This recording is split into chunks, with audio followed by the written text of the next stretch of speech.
Hi everyone, welcome back. Today, I've asked my friend Will to talk to us a little bit about his career and how he uses communication in it. So Will, go ahead and introduce yourself, and if you don't mind telling everyone what your profession is. Hi, everyone. My name is Will Weldon, and one of my professions right now is in 2019, I purchased a business with one of my friends, and it's a printing and marketing company. So, what we do is we help businesses with their marketing and any printing needs that they might have. So, in order to grow their business essentially. So it can range from us working on their website to making t-shirts for them. But we have a full-time salesperson as starting in 2020. So the business is continuing to grow. That's awesome.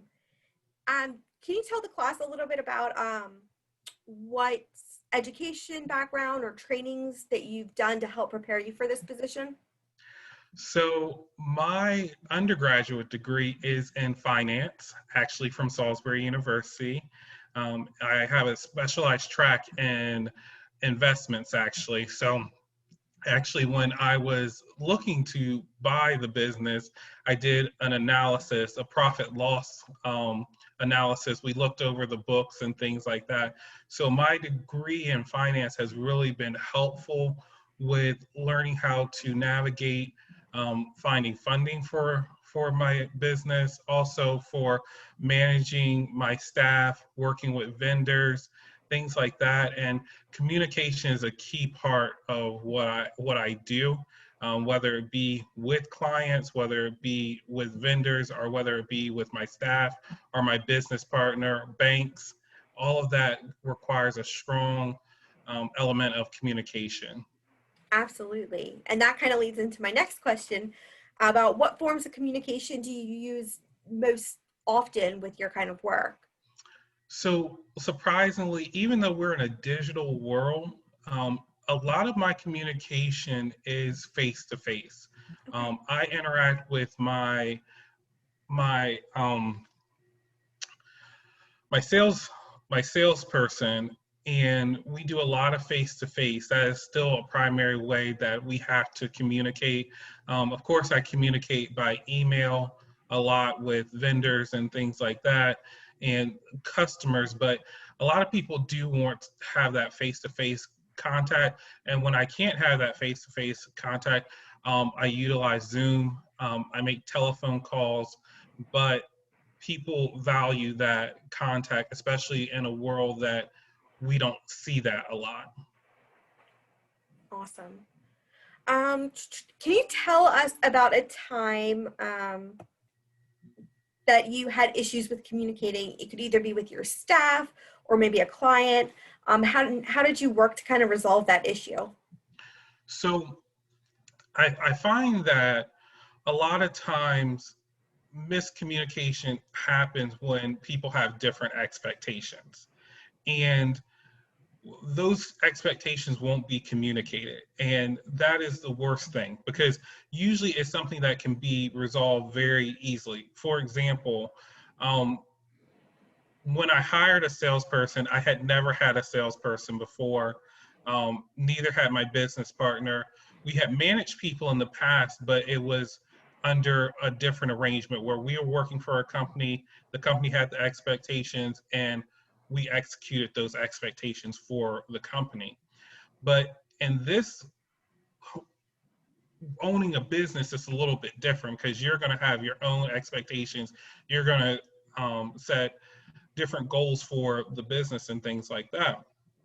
So my business, our sales associate, he's been in the sales business for over 20 years, and he's used to doing things a certain way, Right.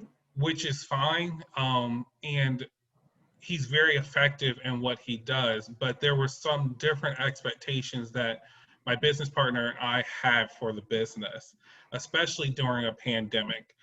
He was used to just going in, seeing people, and that's how he made his sales. So, what we had to do is we had to sit down and we had to talk to him about other avenues of getting sales. whether it be through social media, through making phone calls, through mailers, things like that, in order for us to rebound from this crisis that we're Mhm. currently in. So that was a really difficult conversation to have with Right. someone who has a lot more experience than you do in the business. But he respected that, he understood it, Right. he was receptive to it. But if we didn't have that conversation, if we didn't communicate, then we wouldn't be able to grow. Right. We would be in a very stagnant situation. So I once again, communication is so key. Absolutely. And I'm glad you brought up about how the pandemic is changing things because as we're learning, it doesn't matter if you've done this for 20 years, 30 years, the pandemic's kind of changed our approaches to everything. Yeah. So thank you for bringing that up.